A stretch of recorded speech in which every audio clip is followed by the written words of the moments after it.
Suicide rates rise to 16-year high across the UK. The story is from today.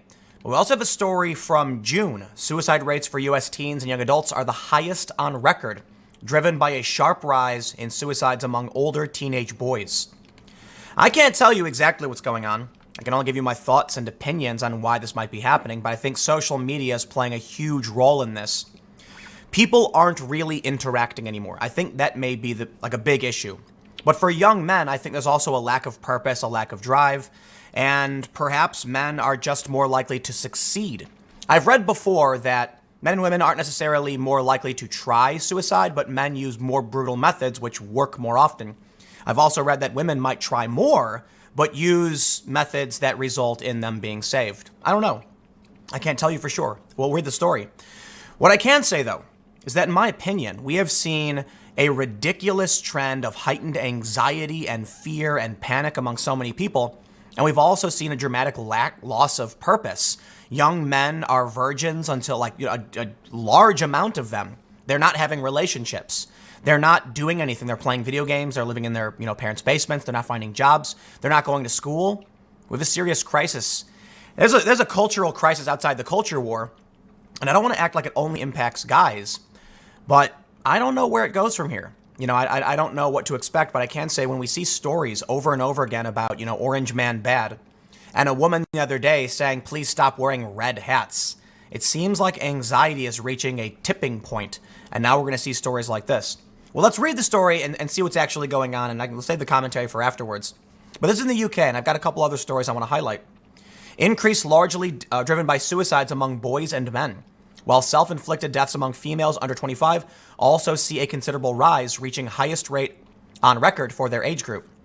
I just want to make sure I say before we start reading that if you're feeling depressed or sad or concerned, reach out to somebody. Every single person on this planet has a purpose and value. And if you can't find yours or you're feeling like things are hopeless, you can do it. Trust me when I say that. And you can reach out to someone and you can find your drive. And I've talked about how I think Jordan Peterson is a great example of this. And we even now see some people on the left. There was a Guardian story talking about how he's right. Jordan Peterson says, find the heaviest thing you can carry and carry it. Find your purpose. It exists. You can do it. Even if you just build a little, go out to the woods and start whittling a stick into a little statue, just do something. Do something. Find your passion. The Independent reports the rate of suicide in the UK has hit a 16-year high after surging in the past year following a half-decade of decline, new figures show. Data from the Office of National Statistics, ONS, reveals 6,507 suicides were registered last year, marking a 12% rise on the previous year and the highest rate since 2002. That's insanely high. That's a huge increase.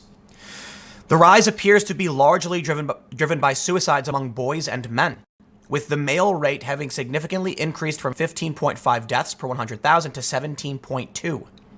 There was also a rise among girls and women, but this was not judged by the ONS to be statistically different to that observed in the previous year. So it would seem like this is exclusively a male phenomenon. And it's so funny. I think one of the contributing factors is that there are people increasingly looking for a community to try and deal with the anxiety, the fear, the depression they're feeling. And all of these communities are attacked and belittled in the mainstream. I have to imagine if you're a young guy and you're feeling stressed out and depressed because of certain issues you can't overcome in society, and you turn to a group, a community of, say, MGTOW or something like men's rights, you're belittled for it. They make the problem worse. There's a subreddit called Incel Tears, and I think it's one of the most disgusting and nightmarish things I've ever seen. You're talking about people who have social anxiety disorders, who, sure, they may be narcissistic, angry, they may be, they may say really nasty things, but it's because they're suffering and they're angry, right? The purpose of that subreddit is to bully people who are suffering. And sure, maybe they're lashing out. We understand that when people suffer, they lash out. But there's a subreddit. I see it pop up on r/all. Maybe they did something with it so far. I don't know. All I know is it's a subreddit dedicated to bullying men who are in pain. Yeah, there are people who are not developing socially well. And then what happens is when they try and turn to a community to try and find some solace, they're belittled and mocked. And it's okay. The media allows the attack on men. Listen, I understand the whole argument about patriarchy and feminism and all that stuff. But you have to recognize not every single guy has power. They don't seem to get it. There's a bell curve, right? There are certainly men on top. But the average woman in the middle is slightly above the average man in the middle. And then the back end of the bell curve for men goes beyond women. Meaning, in most circumstances, women judge men to a really, really high standard. Like the OkCupid data shows this, that they view almost every guy as below average. Then you have intelligence. You have a lot of factors. This is going to create a lot of men who are suffering and incapable, or it's also, society itself. When you have a mainstream media that thinks mocking and belittling men is okay, like the Gillette ad, you wonder why this happens? I don't. Let's talk about the Gillette ad for a second. You look at Gillette's ad for women, and what do? They show a morbidly obese woman, and they say, you go, you do whatever you want, even though it's toxic and unhealthy. Literally, it's toxic. Being morbidly obese is dangerously unhealthy for everybody, men or women. The point I'm making, though, is that Gillette shows this morbidly obese woman, and I'm not trying to be disrespectful to the woman herself, I'm just trying to make this point, and they say, good for you. And then they make a commercial about toxic masculinity, and they say, what you do, men, you're bad, you're bad, you're bad. Okay, now you have a bunch of young men growing up hearing this. Women do no wrong, man bad.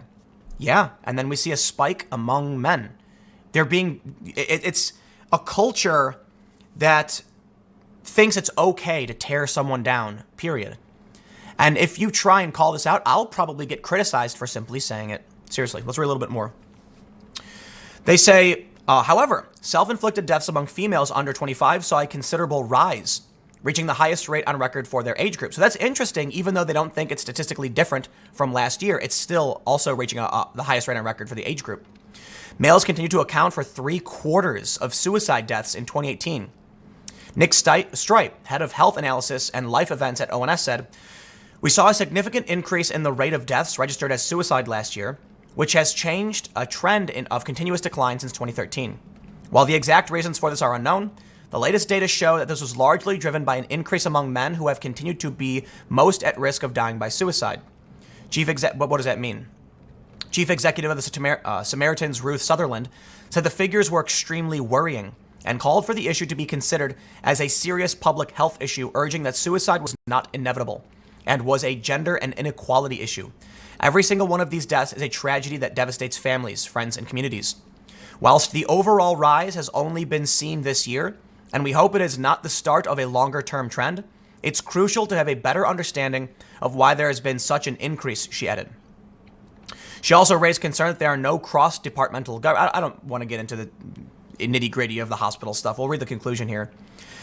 They say, well, you know what? Let's move on to the next story, because the issue is not just confined to the UK. I did cover this story back in June when it came out. Suicide rates for US teens and adults are the highest on record, and they say it's driven by a sharp rise in suicides among older teenage boys, according to new research. No passion, no community. I think that's one of the big issues. But I also think, I was reading something about power dynamics. I don't know if this is true or not. It was kind of just someone's comment on like a Reddit thread. And they said the male power fantasy, like we see in movies, is to be the hero who saves everyone, is to protect everyone. And the female power fantasy is to live in luxury and have everyone love you. And so when you look at like the rom-coms, or versus like the action movies, you can see what truly plays into that, whatever you want to call it, cultural or otherwise. But I do believe men need something to do. It's why men have hobbies. It's why, men are more likely to do certain things than women. Now, you can call it a cultural or societal, whatever, that's fine. But in my opinion, I'm not surprised that with everything we've seen in the culture war, outside of just, young men not going to school and not getting jobs, you have the derision from media. But in my experience, I grew up with low-tier positions being almost exclusively for women. So let me try and step this back and try and explain what I'm trying to say, because I think I'm going to get confusing here. When I was younger, I dropped out of high school, and I was trying to find work. And all of the entry-level positions in like the service industry, for instance, which is like most jobs, working a register, being a server, working at a clerk at a shop, were all being given to the younger females and not to me. I ended up homeless, couldn't find a job. When I was 21, I went to a bunch of bars and they wouldn't hire me. They said they hire young women, not guys. And I think we are seeing this trend, or I feel like it's anecdotal for me. Naturally, my response to this was not necessarily anger, but drive. Like, I will solve this problem and I will figure it out. And I did. But I think things are getting worse. And I think there's a lot of contributing factors to it. I think we're seeing this shift from, you had the roles, gender roles, and now you don't. And I think we're at a hybrid point now where I can't tell you if it's possible for us to live in a society with no gender roles. But I think we're at a point now where you're seeing a bunch of young men who did grow up hearing about their role in society, and now it's being eroded, and now they don't know what their purpose or passion is. So I don't know. It's probably too complicated. All I can really do is say that it's happening, and we're seeing another story that's happening in the UK and the US, and we're also hearing that it's even happening in the Air Force. So the reason I bring up this story from just a couple days ago is that I as much as I might think it's a loss of purpose, if you're in the Air Force, you've taken that step towards doing something, but even that might not be enough. So while we're definitely seeing an increase of suicide across the board, maybe it's nothing to do with gender roles. Maybe men are just more likely to succeed. Or maybe it has to do with social media hysteria. Maybe everybody is hearing this insanity over and over again. They're being told that, there's nothing you can do to solve the problem, or that you're bad. You go on social media and people attack and harass you. And people like being angry online, and some people can't handle it. Now, I imagine this. I think about the mathematical equation here. If the people who don't want to engage in this behavior, and don't like the anxiety online and social media and in our culture are ending their lives, all that's left are either people who engage in a corrosive, toxic, behavior online, and those who are resilient to it. I don't like the prospect of that we're moving into a place where we're going to have a ton of just really vocal, angry, nasty people, and the other half just kind of just shrugging it off and ignoring it while the toxicity increases. I don't know. Yeah, I don't know. I thought it was an interesting thing that should be talked about. I can't tell you necessarily why. Maybe in the end, all that it really matters is that humans as a whole have no more purpose because we're living in luxury. Luxury compared to where we used to be. 100 years ago, everybody had to be working. The kids were working in factories or something. 200 years ago, everybody was working on a farm and you had to work nonstop. Otherwise, you'd literally die because, there's no technology and lack of food and energy, fossil fuels contributed to a great rise in technology and exponentially increased the amount of food we could produce, reducing the workload of the average person. So back then, everybody was working all the time. So they had a purpose. Today, I got air conditioning, I got cameras, I got a computer, got video games. What do you really have to do? You have food. You have everything. So I think, let me say this. I know this dude and a couple of people who are extremely wealthy, and they told me this, it was like 10 years ago. I was told by this guy that the moment he became truly wealthy, he had an existential crisis. It was a very quick, it was a relatively quick rise to wealth. He started a company, then he sold some digital products that went viral, and the net worth skyrocketed. All of a sudden, he had all this money, and then he didn't have to do anything anymore. He had no more purpose. He did the work. He had the money. He was done. Millions and millions upon millions of dollars, like tens of millions of dollars. And so he said he and his friends, they've talked about how they've had an existential crisis because they don't got to work. So what do you do with your life?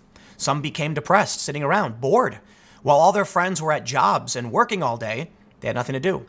I heard another story about a famous musician who sold a song for millions of dollars, and then he would just lay around his house all day, bored. He was going crazy. And he would call his old friends, and they'd be like, I'm working, man, I can't hang out. But now that he did it, he made it, and he just had so little to do, he just sat around, bored. Existential crisis. I think we might be seeing that on a larger scale. We as a civilization in the UK and the US are extremely wealthy. Everyone's got a refrigerator, air conditioning.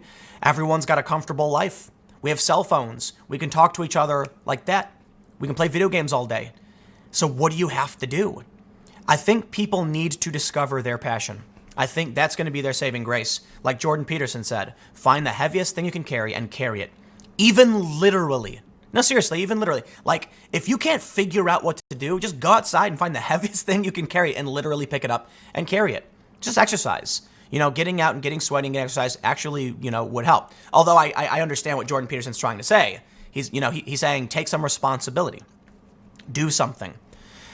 And I think that may be a contributing factor to the culture war in the end. So we're going through like a civilization existential crisis where perhaps this is it. Perhaps we're all so wealthy now we've lost purpose because we don't need one. We don't need to farm. We don't need to milk the cows. It's all done for us. And Americans are getting fat. So are people in the UK because there's just too much abundance. And maybe now purpose is becoming ideological. And that's why we see the rise of you know, the ideological left, because they have no purpose, so they've made one. That's why they say everyone's a fascist, because otherwise they have no purpose. And otherwise they'd be suicidal.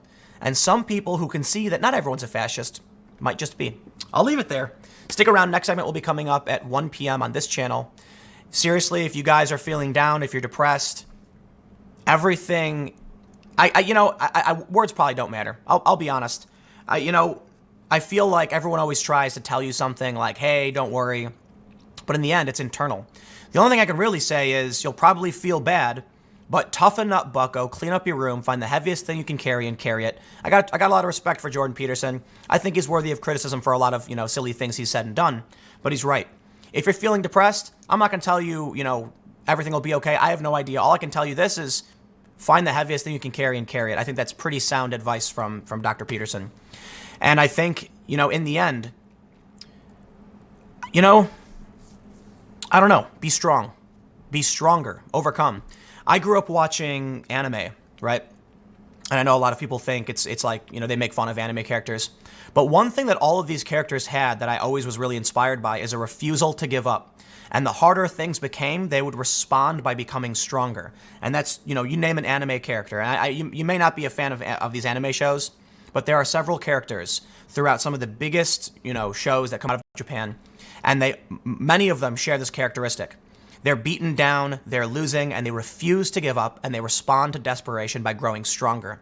And that's always how I've viewed every problem I've faced. When I've been feeling down and depressed, I get angry, but not at anybody else. I get angry in general, kind of at myself, that I have to use that and overcome and take control. I know not everybody can, but that's what inspired me growing up. Those are the superheroes I looked up to, the people who would never give up no matter what. I hope that helps. I don't know. Stick around. I'll see you in the next segment.